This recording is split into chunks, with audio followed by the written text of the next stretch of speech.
Hare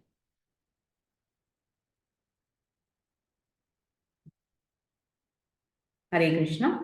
So I welcome you all for the 9th session of our Sadachar topic called Patava Anvika.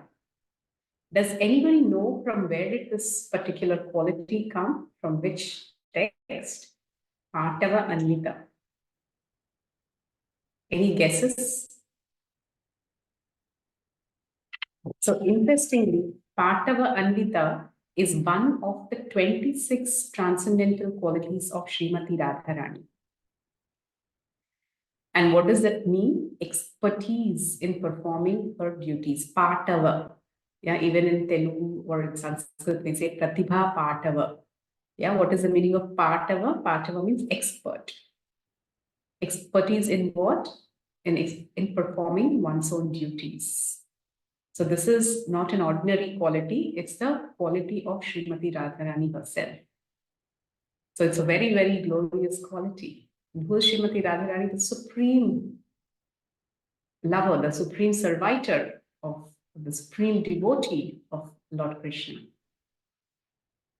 So one should take this quality very seriously. So today we're going to look at this Patava Anvita, that is expertise in duties from different dimensions. So firstly, we will try to dwell upon understanding what is dutifulness from the dimension of one's identity. Yeah. And this gives a lot of appreciation to what we should do. Yeah. To be dutiful is one thing, but to be dutiful in what is more important. So that we will try to understand from the dimension of one's identity. And secondly, we will try to appreciate the spirit of performing one's duty from the Bhagavad Gita.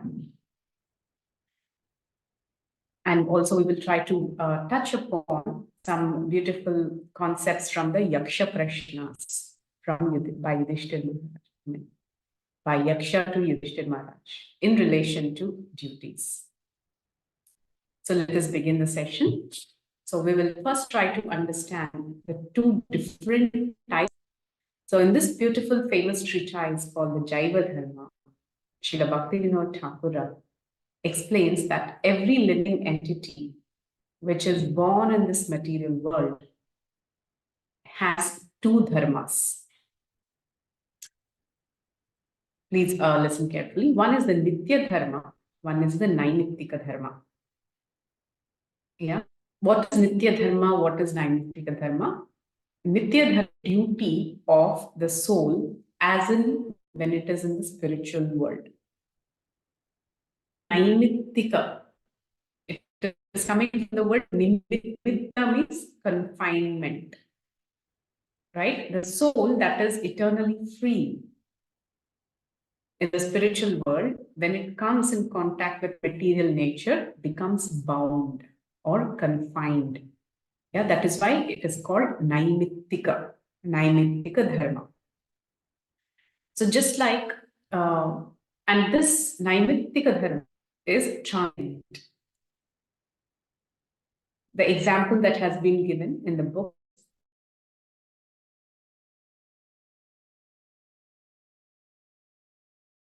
of water is to the temperature of 0 degrees. It freezes and becomes ice. So this ice is not its real identity, right? It's an identity that has temporarily manifested because of the conditions that it is subjected to. Similarly, the soul by nature, when in the spiritual world, has a natural dharma, which is called a Nitya Dharma, of spontaneously serving the Supreme Lord. That's called the Nitya Dharma. But when the soul, having come in contact with the material confinement, assumes a body, yeah, a gross body and a subtle body, it assumes a different nature called the psychophysical nature. Right? Each of us have a unique psychophysical nature. Yeah, physical is more easy to understand based on the genders. psychology is very much different. So, based on that nature, one has certain duties to perform. That is called the Naimittika Dharma. So, this Naimittika Dharma is broadly classified into the Varna Dharma and the Ashrama Dharma. Yeah. The Ashrama Dharma is more gross and performing one's duties according to the ashrama that one is situated in. Yeah, it starts from the brahmachari ashrama. In modern day context, it's the student life. Yeah, in the student life, it's very simple to understand. The dharma is simply to serve the teacher, gather knowledge. Yeah, and after that, and also practice certain rules and regulations, acquaint oneself and practice a regulated life, and study scriptural injunctions. These are all various duties of a brahmachari. Then after brahmacharya is grihastha ashram, yeah, wherein one enters into a different phase of life wherein one takes responsibility for the other three ashramas. The ashrama of brahmacharya, the brahmacharis, the vanaprasthas, and the sannyasis, their responsibility is actually taken over by the grihasthas. Because the remaining three ashramas don't earn. It's only grihasthas who earn. And it's their responsibility to maintain the other three ashramas. So that is grihast ashrama. So ashrama itself means shelter. Yeah. So you're taking shelter of a particular social framework so that it becomes conducive for one's emancipation. That is the meaning of ashrama. So these days, many people have a question: why should I get married? Because we see so many wrong examples around us. But the purpose of Grihastha Ashram is that it makes life conducive for the pathway of spirituality and liberation. That is why it is ashram, or it gives shelter. So, and each ashrama has its own duties. Yeah, and of course, after Grihastha Ashram, there is the Vanaprastha Ashram, and then there is the Sannyasi Ashram. Yeah, so Vanaprastha Ashram is the time of detachment. It's a very, very important ashrama. And in the modern day, many issues in families is because many adults do not understand how to transit appropriately from the Grihastha Ashram to the Vanaprastha Ashram. Even though they have entered the Vanaprastha Ashram, one does not detach oneself from the nitty-gritties of the family. They still hold on. They still try to have the control.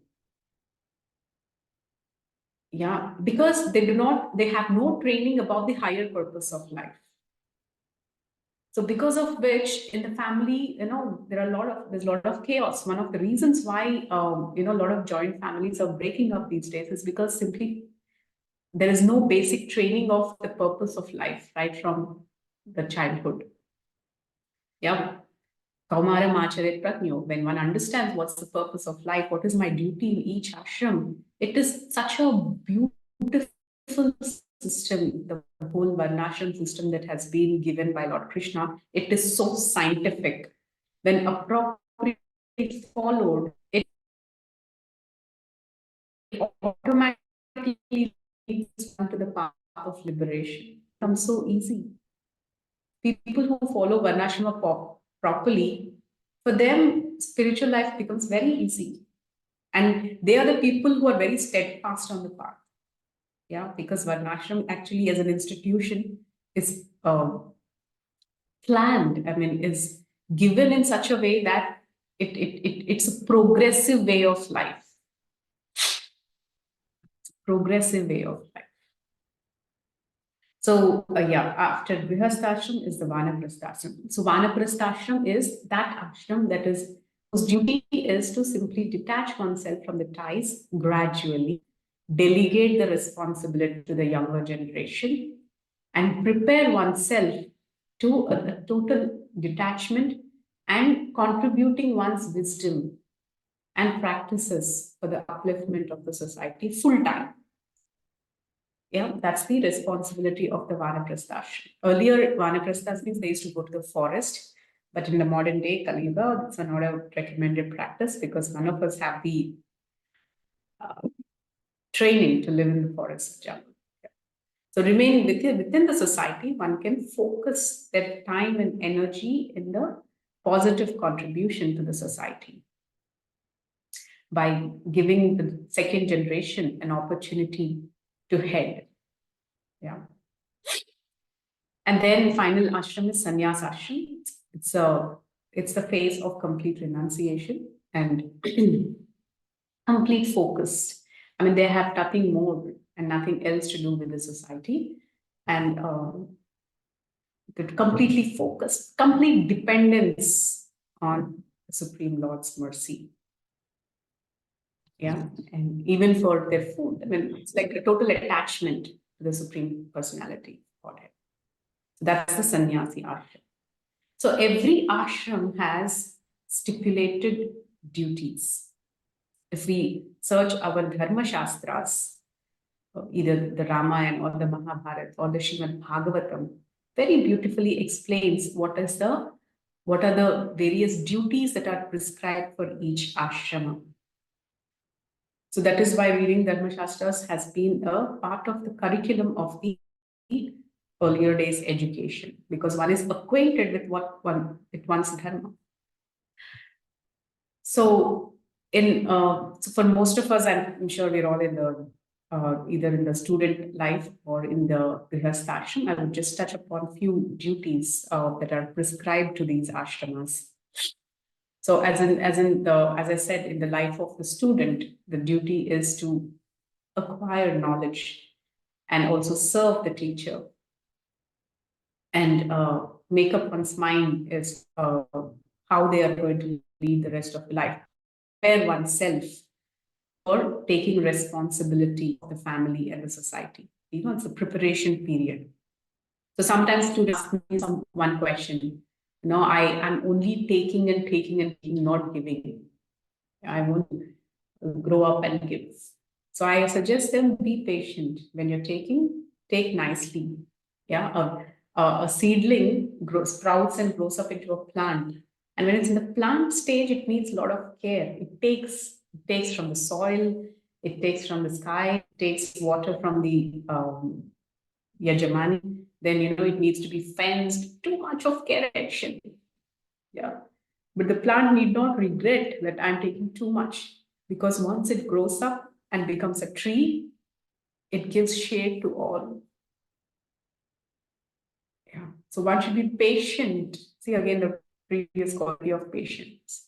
One should be patient to to blossom fully into the person that one is meant to be. And then when the time comes to give, then give completely. So all these transitions have to take place progressively, gradually, at the natural pace. When it happens, then every duty that is given to the particular ashram is performed wonderfully well. Sometimes, and so when you practice brahmachari ashram well, when you go to a grihastha ashram, you're a wonderful giver. You know your duty well. Your main responsibility is charity, taking responsibility, expanding the family. There's no confusion. Yeah, support the other three ashramas. And this is the way the society flourishes automatically. Yes. And after that, then once one focuses on that giving, like, okay, again, there is three dharma, there is Purusha dharma, there is Pati dharma, there is Patni dharma in the Grihastha ashram. Yeah, the Pati dharma is to protect the wife. Yeah, protect not just physically but also emotionally. Yeah, these are the duties. Today the topic is being beautiful, the duties and expertise in duties, right? So the duty of a grihastha, the Purusha dharma or the Pati dharma, is to take care and protect the wife. So protection is not just the physical protection, that is by giving a good house to live and protection from enemies, etc. protection from threats and security. This is protection at a physical level. And more important than the physical protection is also an emotional protection.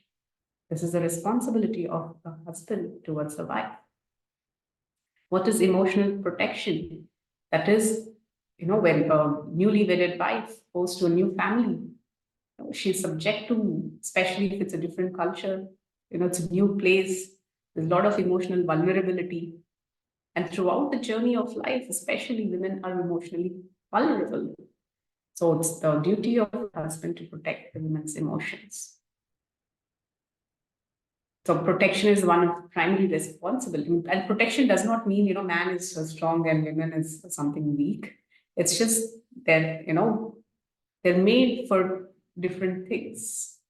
Yeah, they're made for different things, different responsibilities. That's the psychophysical nature is very important to understand. And a woman's body is made more for nurturing. She has a natural ability to love, natural ability to nurture.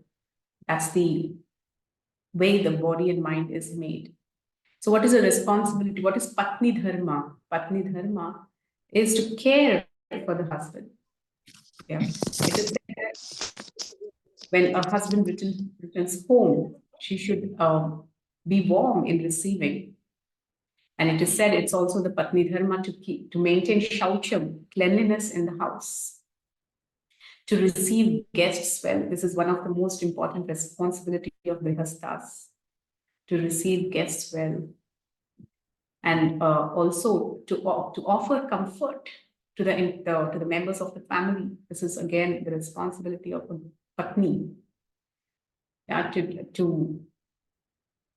on some of going much deeper, it is also said that the kitchen and the vessel should be sparkling, and they should be shining and sparkling. That's the tick mark for a good patni. Yeah, they say, right, illu chudu illalu chudu, right? So this is one, and this has been stated in the scripture, the patni dharma. Yeah, take care of the house, take care of the family, and caring for the children, raising them in good consciousness. Yeah, and helping them, nurturing them, especially nurturing ability is the core responsibility of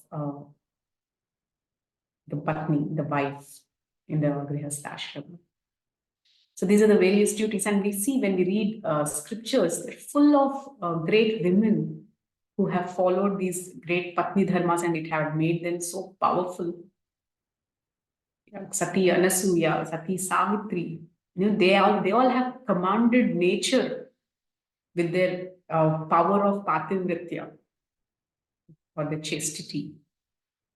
Yeah, so to serve the husband is not some kind of or being submissive to the husband is not some kind of a weakness, but it's a power that can even command demigods, that can even command sun. Yes. Sati Savitri, with the power of her chastity, she has followed. I mean, imagine she could see the demigods. She followed Yamaraja up with higher realms. Yes, and there are other ladies who, by the power of their chastity, they stop the sun from rising. And these are not stories; these are realities. Yes, and so and if you see, when Krishna has accepted the curse of Gandhari, why? The qualification that she had was she was extremely chaste. So chaste women are very, very powerful. But of course, the power should be used in the right way, not like Gandhari. So the chastity gives immense power to a woman. What is chastity? Being beautiful. Performing one's duties meticulously.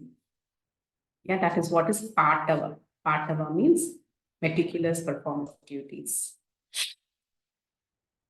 So this is about the duties in the grihasthashram. And vanaplasthashram, as I've said, it's a gradual detachment from one's household responsibility, delegating the responsibilities to the next generation, and accepting a situation where they are in a transition phase from leaving behind all these attachments and responsibilities and progressing towards the absolute truth by focusing more on swadhyaya, yeah, on tapasya, leading a more simpler life, staying away from opulences. Dhritarashtra exactly is an example who could not ashrama properly. Yes, that was where Vidura actually came and he forcefully woke him up from blind attachments. Yeah, he was so attached to the throne that even though all his sons died and he was living with the Pandavas in the Hastinapur, he still was attached to the kingdom. So pathetic can that attachment be? So that was when Vidura had to come and the famous Vidura Niti. He spoke such words of wisdom and enlightened him about his duty, about his dharma. That's when by Vidura's knowledge and wisdom, he could cut off these ties of Dhritarashtra. And Dhritarashtra immediately understood his duty and responsibility, and he quit. Yeah, he quit the kingdom and Vanam Gatva, he left to the forests. So if we do not follow our duties, somebody else has to come and remind us. So that's the nature's way. That's the nature's way. That is why intelligent person inquires about one's duty. And especially when one is confused about one's duty, that's how the whole Bhagavad Gita started, right? Arjuna inquiring from Krishna, what is my duty? Karpanya dosho pahatas svabhava pruchhami tvam dharma sammudha chetasa yashreyasyaham nishitam bruhitam me sishyasteham. Yeah. Dharma sammudha, I am bewildered about my duty, O Krishna. So please instruct me about what my duty is in this situation. So living in this material world, and especially in the age of Kali Yuga, there are so many confusions about what is one's true duty. Forget expertise, to really understand what is one's duty itself is sometimes confusing. So that's when Arjuna turned to Krishna to give him direction about what is his duty. And then Krishna then began speaking about identity. That's the beauty. Yeah, always the confusion comes when we forget our identity. That's where the first aspect, the first lesson that Krishna has given to Arjuna is about, hey Arjuna, no, you are not this body. Understanding one's true nature as a soul is, and being and situating oneself on the platform of the soul, one is able to perform duty appropriately, accurately, in a way that one is released.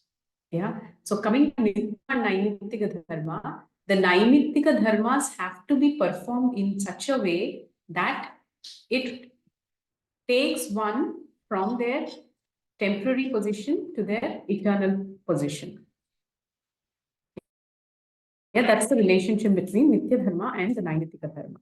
I repeat, Naimittika Dharmas have to be performed in such a way that it elevates one to Nitya Dharma or complete liberation. That's the entire science of Bhagavad Gita. How to perform your Naimittika Dharmas in a way that's Bhagavad Gita decoded.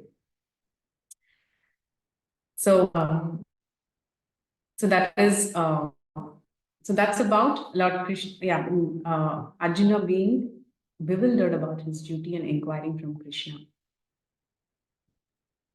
So Krishna has instructed Arjuna that sanyasyadhyatma chetasa, yeah, nirashi nirmamo bhutva yudhyasva vigata jvara. So these are all these adjectives now coming to the spirit of performing one's duty. Yeah, till now we have learned about what are the two different types of duties we have. We have the Nitya Dharma and Naimitika Dharma. The Naimitika Dharma is the dharma that is of this body and mind, the psychophysical nature that we assume having come into this material world. Then what is Nitya Dharma? Nitya Dharma is spontaneous devotional service to the Supreme Lord in ecstatic love. That is Nitya Dharma. And so while in this material world also, one performs these two duties simultaneously. Yeah, when two duties are performed simultaneously, that is when a person can progress. Yeah, Bhagavatam says, Dharmas panushtistasya pumsan vishvaksena kathasuyat notpadayed yadiratim shamevaihi kevalam. So while performing these Naimitika duties, if one do a taste for Krishna Katha, yeah, dharmas panushtitasya pumsan vishvaksena katha. Vishvaksena is an aspect of the Supreme Lord. Katha is his pastimes.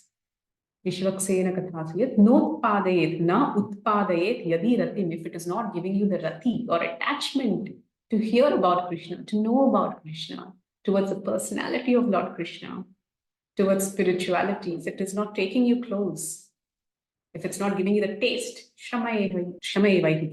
then such duties are just a waste of time. Yeah, they're just expulsion of energy and not more than that. So that's the connection between the Naimitika and Nitya Dharma. So this is for us to now assess within ourselves how much are our activities that we are doing every day are actually all the Naimitika dharmas that we are performing, being in the material world, be it our education or our duties towards our family or our duties towards our relationships, etc., and our profession that we are performing. How much is it helping us? How much are we able to align?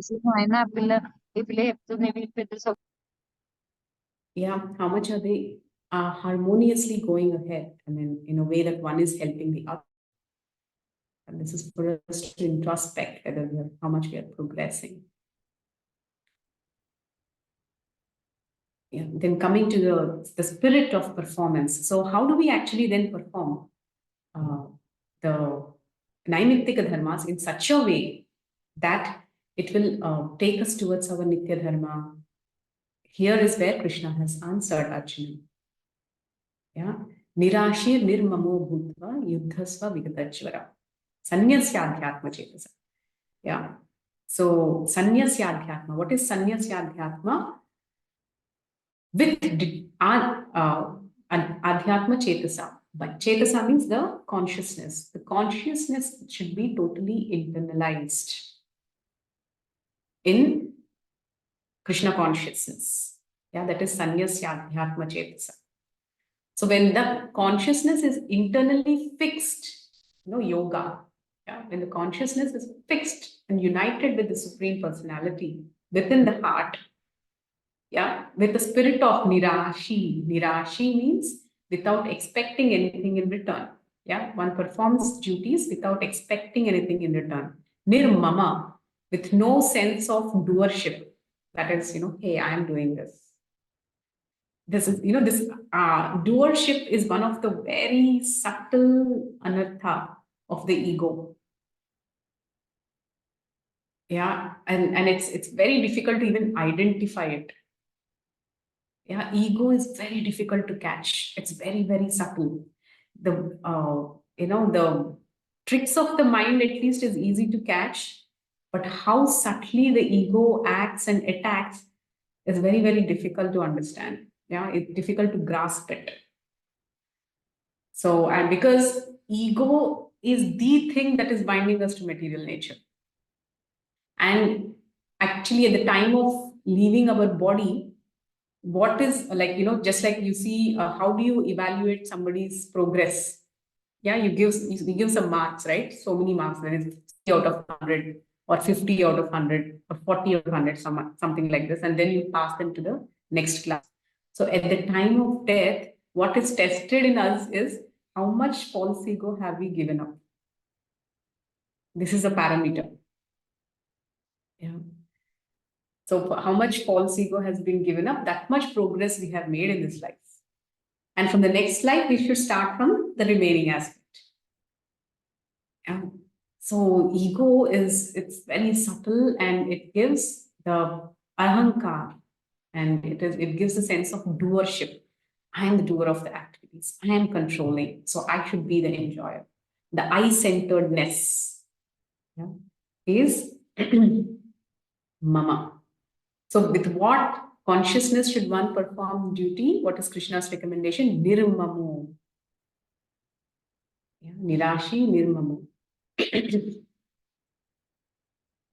Yeah, Yudhyasva Vigatajvara. And you should fight Vigatajvara. Vigatajvara means by giving up laziness. Sometimes, the tendency is we give a lot of excuses not to perform our duty. The root causes is the laziness. So there are two extremes. One is either laziness, the other is egotism. Somebody in the mode of ignorance gets into laziness. Somebody in the mode of passion gets into egotism. Yeah, that is, I'm doing it. So by carefully avoiding these two tendencies, when one learns how to serve, one learns how to execute one's duties in this consciousness, sanyasya adhyatma chetasa, nirashi, nirmamu, bhutva, yudhyasva. Again, yudhyasva, perform your duty, vigatajvara, without laziness. The tendency is whenever they say nirashi, without expecting anything, okay, anyway, I'm not getting anything, so a person tends to become lazy. But Krishna is balancing that, saying, be nirashi and perform your duty with nirmama, with no sense of doership, but at the same time, give up laziness also. And this state of consciousness is not so easy to attain. It takes so much of practice, so much of purification, and especially the mercy of the Lord. It is so beautiful that any type of yoga that you want to perform, either bhakti yoga, ashtanga yoga, karma yoga, or jnana yoga, any yoga you want to perform, for that yoga to bear fruit, it needs the mercy of the Lord. Yeah, no yoga. That's why Krishna is Yogeshwara. And he is the Sarva Karma Phala Pradata. He is the giver of the phala of all the karmas and the yogas. If your yoga should bear fruit and be successful, no matter what kind of yoga you're doing, it has to have the element of Krishna's mercy. Yeah. So in this way, this is the spirit of performing. Yeah. So till now we have seen what are the two different types of duty, the spirit of performing one's duty. And now coming to the word of Patava, expertise. So interestingly, in the Yaksha Prashnas, you also be knowing that after the Devas have been sent in the exile, then when they go to the forest, like they get into a lake, and drinking that lake's water, all the brothers of Yudhishthira Maharaj dies, and then finally Yudhishthira Maharaj goes, and the Yaksha says, if you don't answer my questions, you will also die. And then he starts asking questions. So, and these questions are very, very famous because they're very deep and profound. And then Yudhishthira Maharaj answers all these questions. It's a very wonderful session. Maybe have some time. I think I will try to do in detail the Yaksha Prashnas. So one of the questions that Yaksha asks Yudhishthira Maharaj is, what is the most laudable thing? What is the best of all possessions? What is the highest of all gains? And what is the best of all happiness? So I'll repeat this question. And it's one question only. In this one question, these 4 questions are there. So he asks, what is the most laudable thing? Yeah. Second, he asks, what is the best of all possessions? And third, what is the greatest of all gains? And fourth, what is the best of all happiness? So Yudhishthira Maharaj very expertly answers. When he says, what is the best of all laudable things? He says, it is skill or expertise. So why does he say that? For any dharma to flourish, it requires expertise. This is the answer. This is the meaning of Patava, expertise. One should not be lazy in upgrading one level of skill, where no matter one is a student or a householder or whatever they're doing, one should become expert duties. Yeah. So what is the most laudable thing? It is skill. Why? Because skill makes dharma flourish. How much Pandavas have invested their time and energy into developing their own skill as a Kshatriya.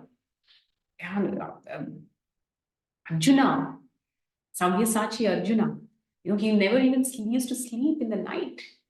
In the night also, he was the most favorite student of Dronacharya. Man, see the hard work they all have put in.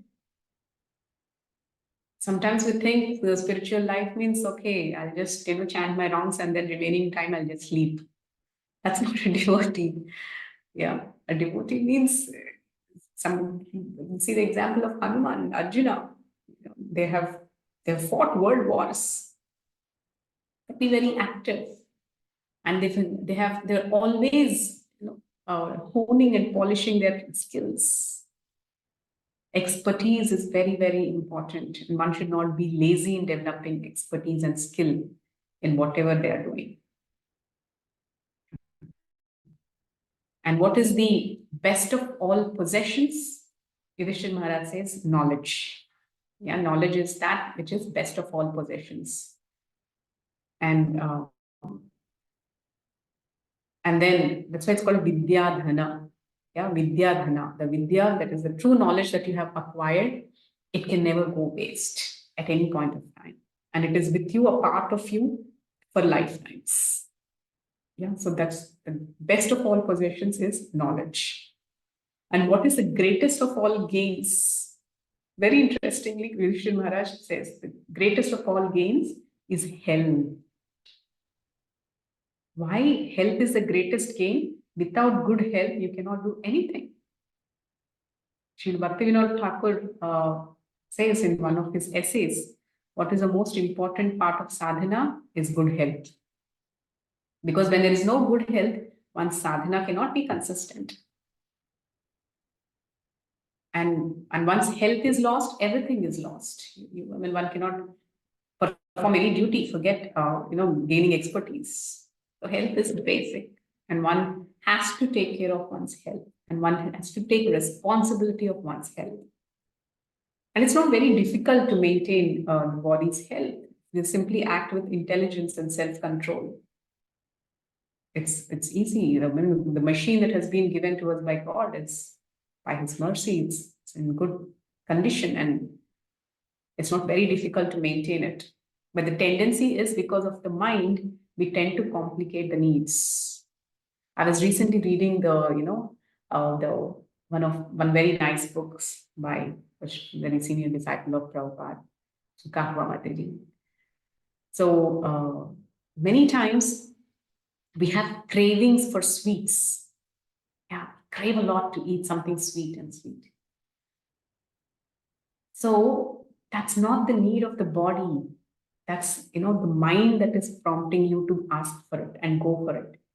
Why? Because the mind, when it is under stress, this has been a scientific finding also. When the mind is under stress, it craves for something sweet, some high carbs. So, and the more you give it, poor thing, the reaction is seen in the body. The mind that is satisfied, is the mind that is stress-free, and the mind that is balanced is very satiated by a healthy meal. But when the mind is disturbed, you give a healthy meal, it does not feel satiated. It hankers for more. It especially hankers for something sweet. When the mind is stable and nicely situated, It's nicely satiated with a wholesome, healthy food. Yeah. And this is the way the stress reflects in keeping the body out of proportion. Yes. So the greatest of all gains is health. And health actually starts with the mind, the mental health. The mental health manifests as a physical health. As simple as that. So that's the greatest of all gains. Yeah. And what's the best of all, greatest of all happiness? The greatest of all happiness is contentment. So Yudhishthira Maharaj says, contentment is something that is the greatest of all happiness. Otherwise, happiness is very, very flickering. It's like a butterfly. There have been so many studies on happiness. There are so many books on happiness. Yes, and these days there are so much of, especially for the past 50 years, there have been so many scientific articles and researchers that have developed on exploring and trying to understand the phenomenon of happiness. What is this happiness? Is it a release of chemicals? If it is some release of chemicals, we artificially produce the chemicals and inject into the brain and you'll be happy. Yeah, it's a lot of study, there's some kind of hormones like endorphins, like the serotonin. Why can't we produce that artificially, externally, and inject into the system? Then, so like that, there's a lot of studies that have been happening in the realm of happiness. So, but if they would have read of this Yaksha Prashna, they would have understood what is the best of all happiness. It's contentment, satisfaction, being satisfied, being satiated. Now, how does that satiation and satisfaction different topic? But the greatest of all happiness is contentment. So in this Yaksha, when he asks what is the greatest of all laudable things, or what is the most laudable thing, Yudhishthira Maharaj says it's skill or expertise. And expertise in the duties enhances or makes dharma flourish. So we see this in the example of all the great people in the Bhagavatam. Yeah, we see Draupadi. She has excelled in her duties. Yeah, in her dharma, she was par excellence. What was her kind of duties that she has performed towards the Pandavas? Yeah, the first one to wake up and the last one to sleep. And the details of it, which she actually narrates to Satyabhama, are astounding. Yeah, she knew every detail of her kingdom, the names of every servant maid. Not only their names, she also knew their strengths, their own psychophysical nature, and what they are expert at, and what best service they can do. She used to care for them. She used to care for the cowherds, the shepherds, the shepherd men. Yeah, and down to the detail of the entire revenue. The revenue of the entire Hastinapur was only known to the Pandavas and Draupadi and no one else. And she knew the number of horses, the elephants, all down to the minutest detail. This is expertise. Yeah. So expertise means paying attention to the details. Expertise means being proactive. Yeah, I mean, see, I'm just a queen, so I just have to sit here and order. That's all she had to do. But no, that's not what she did. She did much more. Yeah, and so is, for example, Rukmini Devi. She's a queen of Lord Krishna. Yeah, she had so many servant maids at her command, but she herself went and fanned the Lord. Yeah, so being personal is expertise. Paying attention to details is expertise. Doing more than what is expected of us is expertise. Being mindful in doing what we are doing is expertise. Yeah, being enthusiastic in the duties that we are performing is expertise. So that enthusiasm, when does it come? It comes when we are healthy. That's why health is the greatest of all gains. Yes. And this, when duties are performed expertly, they become something called a vibhuti, a siddhi.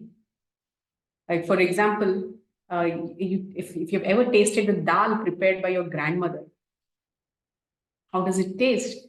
No matter what you do, you just mimic the same thing, the same amount of salt, the amount of mirchi, the same amount of all the ingredients.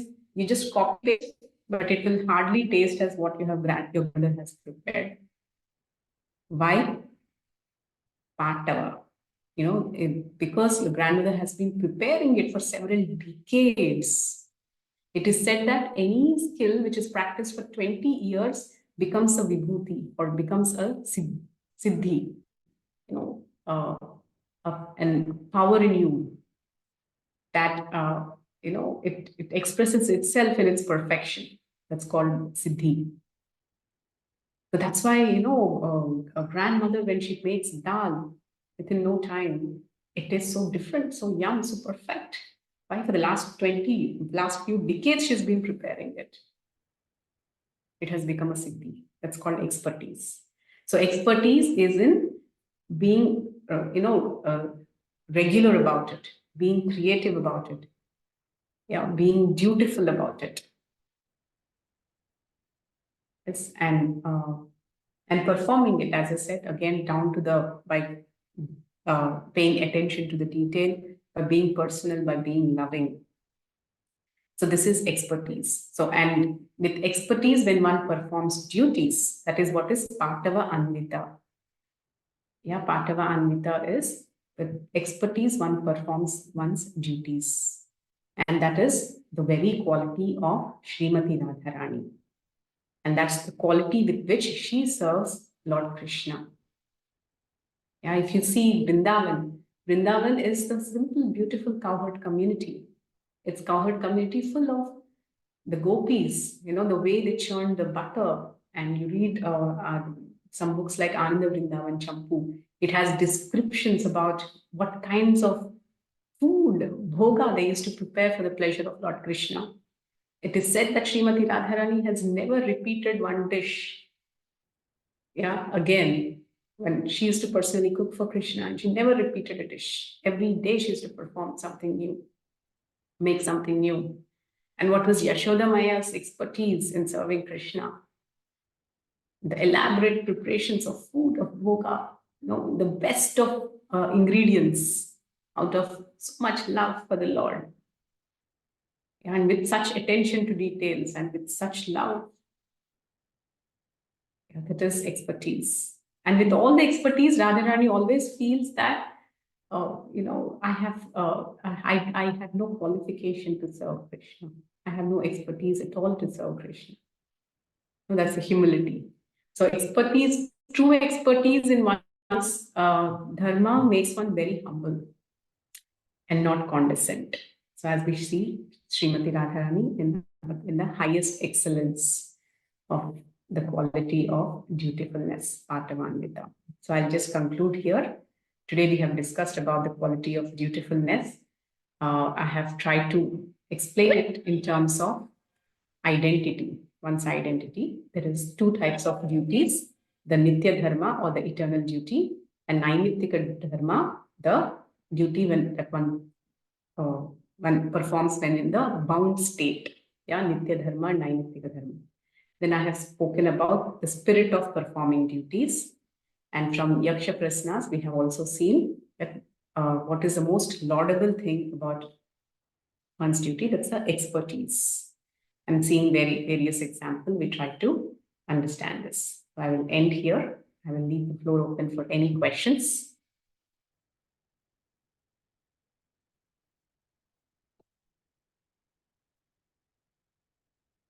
Hare Krishna, any question?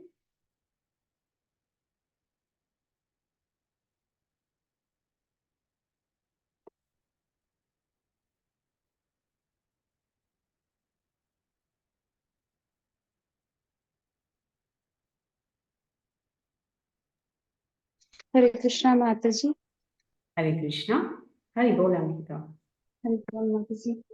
Mataji, I have this question that you said one should be satisfied, but being a student, we are always trying to learn this or that. Every day we are exploring especially in this research field.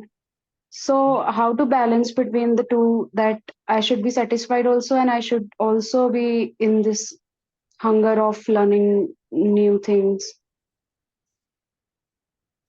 Yes, very sweet question. Actually, I'm also doing my research. So we should not be really satisfied with our own work. And I mean, contentment is different from underperformance. See, as a student, one should have that hunger to know more, to gather more, and uh, and then to gain more references to increase one's knowledge. Yeah. So hunger is a sign of good intellectual capacity. Hunger to know more things, but it should not. The fine balance should be made that it should not get into atyahara. That means getting into non-relevant searches. Yeah. Sometimes social media, especially, is like a black hole. We enter into it, we are sucked into it. So we should have some measure in terms of where we are going, some checks and balances. Our hunger for knowledge is exploited by the social media because of the way it is. Remember, both we were from there for the session of contemplative. Oh, you were not there. So we had this beautiful session on contemplative psychology. So we had a teacher called Raghava Krishna. So this person, interestingly, had worked for many years in the gaming company. Okay. And he held a very, very high post and he was earning a very fat salary. But then, after some years of working, and his whole job profile is how to create a bottomless scroll for the children. Yeah, it's called a bottomless scroll. What is bottomless scroll? That means you take your mobile phone and you keep searching for something, and search continues and continues and continues. That's how you design the software. People design it in such a way that you, as a consumer, when you're using it, you're trapped into more and more and more. That's called the bottomless scroll. So he got so frustrated after some time, realizing what he's doing. He understood that, I'm just making the kids addicted to my games.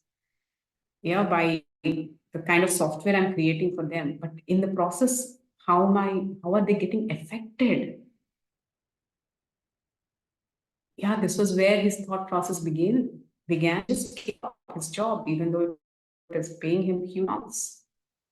And he invested into developing. You can also read about his good work that he's doing. It's called Brihat. And I heard he's from Hyderabad. Maybe we get to meet him sometime.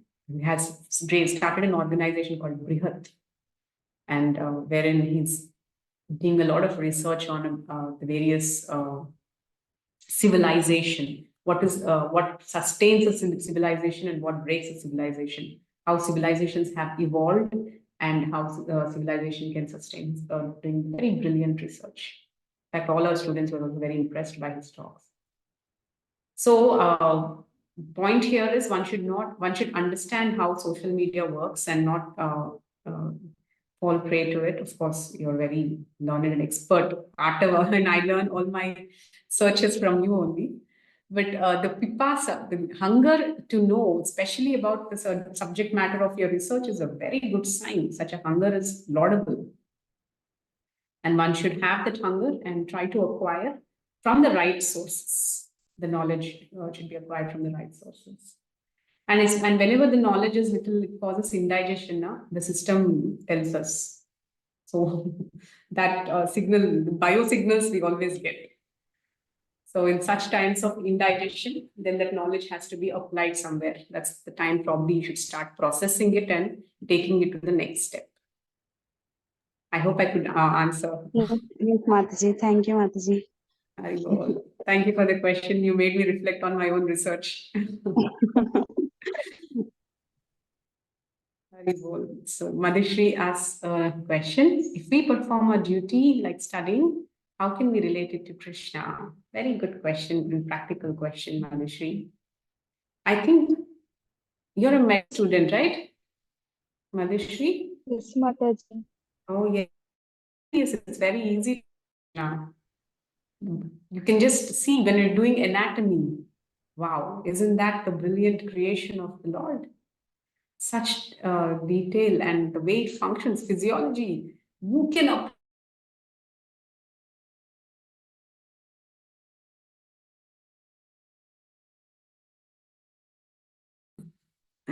and you're also dealing directly with subjects, right? So in the patient who is suffering, you see how karma is affecting a person, and how by relieving that you're trying to serve the body of the person. Yeah, and when uh, I mean, this service of, I mean, that's why they call being a doctor is one of the noblest profession. Yeah, because you're mitigating the ailment of a person.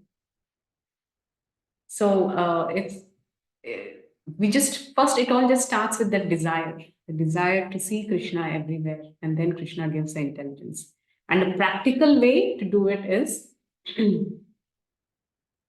early in the morning, in whichever way you tune your consciousness, it will be the same throughout the day. If early in the morning you spend some time with yourself, you spend time chanting and connecting to the Lord Krishna, then throughout the day when you're doing your duties, it is very easy to find Krishna. If not, you might be doing as sacred a duty as doing deity worship in the temple. And you might be right in the altar, but your consciousness may be simply external, maybe looking at how much of dakshina that the people are giving, or what in which car the people are coming, how many gifts they are bringing. It can be totally external. You're right in the altar beside the Lord, the deity form. Yeah, mind can just trick you. On the other hand, if a consciousness is absorbed in the Lord, dharma vyadha, he's a butcher, and he had such a high consciousness that in that very lifetime he went back to Godhead with the profession of being a butcher. The story comes in Mahabharata, the Dharma Vyadha stories. So, more than the activity or the occupation, it is our consciousness that is so important. That is why morning program is so important. It is said morning program rakshati rakshitaha. You take care of your morning program takes care of you. So just invest that little time in connecting to the Lord before you face the day and the people. Then it just, percolates through your entire day and into your interactions and into the satisfaction that you receive through the work you do. So I'm sure if we practice this, you will find definitely divinity in your work. And if possible, I would also suggest that if you ever get a chance to visit Bombay, go to the Bhakti Vedanta Hospital. There is also a spiritual unit there. You can see all the doctors that are practicing, they're all practicing devotees. They're practicing the tenets of Bhagavad Gita in their life, and they're treating their patients. So for a live example, you can visit this hospital and see how they do it, truly making their profession spiritualized, especially because you're a doctor. It will be very nice. Okay, I hope I could answer. Thank you, Mataji. Very bold. Yes, Jyotsna. Yes, we'll take this last question. Is it possible to expertise a beauty? I didn't get your question. Is it possible to expertise a duty without getting inspired by the material purpose of? Okay, you mean to say, is it possible to get expertised in a duty without getting inspired by the material purpose of our work? How can one find inspiring purpose in Nimittika Dharma? Wow, very brilliant question. Jyotsna, you get such amazing questions. So, without a material motivation, can we get expertise in a particular duty? Like, for example, let us start with a small duty like let's cooking. Cooking is very easy to understand. So, cooking, what is the, yes, you cannot be transcendental about cooking. Yeah. thinking that it's just my duty, so let me cook, and you add any amount of salt or any amount of uh, chili, it will be a disaster. Nobody will be able to eat, right? So you essentially should be fruitive. You should want the dish to be good. So there is nothing wrong in being fruitive about one's work, but in the right way. Yeah, I'm making this dish and I want it to taste really good for the pleasure of, because I'm offering this to Lord Krishna as bhoga and I want Krishna to enjoy it. So let me make it to the best of my ability. This is the ideal consciousness to be cultivated. Okay, and it's not very much feasible and possible every time we cook in a sadhaka stage. I'm personally confessing that in my own struggle. There might be others who might be practicing it on daily basis, but regularly, I mean, on occasions like festivals, when you dress the deities very nicely. So that time when you're deeply engrossed in your devotional consciousness, then yes, it's very easy to relate. But on a daily basis, especially when you're in a hurry to cook for your family, it's not very much possible. So, but then even cooking for others, like you're cooking that you made this food, bhoga I'm preparing, it may be pleasing to my husband, to my child, may it taste very nice for them. May they enjoy the meal. Yes, that's the motivation which will give you expertise, which will make you get the skill. Like, I want to really make a nice dish. Let me try something new today. This paratha or this cake with that nice toppings, with the new flavor. Uh, yes, what is the final purpose? That somebody enjoys it. So there's nothing wrong in that. Yeah. So what's the next part of your question? Yeah. So one's inspiring purpose in Naimittika Dharma is your own, the pleasure. Samsiddhir haritoshanam. Atah tumbhir vijashreshta varnashrama vibhagasa swanutishtasya dharmasya samsiddhir haritoshanam. That is our main purpose. Yeah. So that's the inspiring purpose. And yasmin tushte jagat tushtam. If Krishna is pleased, everybody is pleased. So that's the ultimate realm we are trying to reach, realm of devotion, where whatever we do, in whatever we say, whatever we do, and whatever activity we perform, how is it pleasing to the Lord? Yeah, to love is to serve is to please. That's the highest realm of bhakti. And that naturally brings out the best in us. Yeah, what is that inspiring purpose? Pleasure of the one we love. Isn't it true that if we really love someone, we want to really do the best for them? You make a very nice greeting card, you sing very nicely, or you cook very nicely. Why? You want to please someone. So the inspiring purpose is the pleasure of the beloved, pleasure of the one whom you love. Yes. So I hope this could answer. And that's the highest purpose we want to achieve. Yeah, on the other hand, if we keep our own egoistic needs as the purpose, it's very depressing. Yeah, like for example, I want to learn good music. Why? Tomorrow I want to be the top singer and everybody should applaud me and I should get so many awards or what, the recognition, the ego game. Yeah, this is something that will never give us the satisfaction.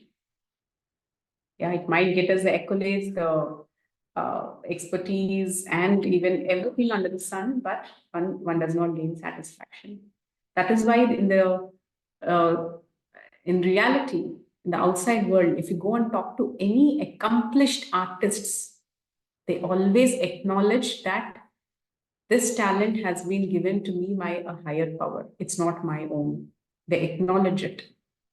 Somebody who does extraordinary performances. Okay. I hope that I could explain. Yeah.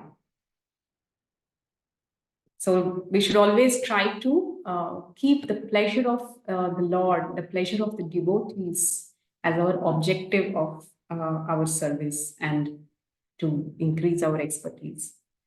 That will give us ultimate satisfaction. Yeah. So Neha asks a question: how much time we should give to our duty in the morning or chanting is sufficient as a student? Okay, as a student, I would always advise that not to invest a lot of time in deity worship. In fact, I don't recommend. I mean, if you you're living in a family where your parents are performing, you can assist them. That's wonderful.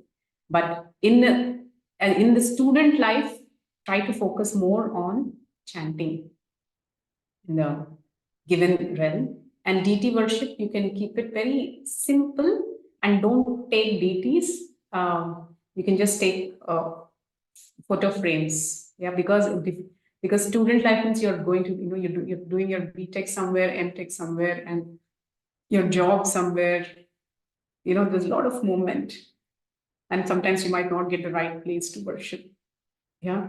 So one should not take the deities when, especially in student life, but always carry with you the nice picture frames. Yeah, the frames which you can wipe and keep and worship, and keep minimum worship like offering flowers and incense, and have a sacred place, not more than 10 minutes in the deity worship because you're in the student life. And once you become grihastha, you can do it very elaborately, depending upon how much you're able to manage and the priority you give, and especially the love and attachment you have for the deities.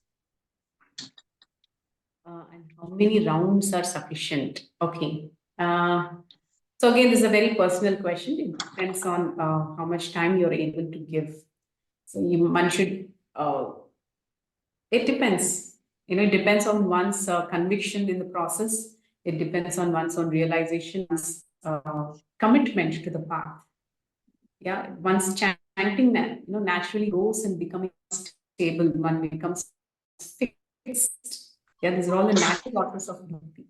So at this time, what you're able to, the recommendation is one should always do things which are slightly out of one's comfort zone. Yeah, I'm comfortable in doing 2 rounds. Okay, then take up 3 rounds and start doing 3 rounds every day. Slightly out of your comfort zone. Okay, and then, or you're doing 4 rounds now. Just maintain the consistency, regularity of 4 rounds for the next 1 whole month. That itself is coming out of comfort zone. Yeah, so little austerity is also important. So whatever you're doing, focus on being regular and consistent. I hope this helps. I highly appreciate your desire for incorporating chanting and deity worship into your sadhana process as a student. And I wish you all the best. Hare Krishna. I will end here. Srila Prabhupada ki Jai. Thank you all very much for attending. Shibhaji, Hare Krishna Mataji, Pranam. Dandavat. Yes. Who's talking?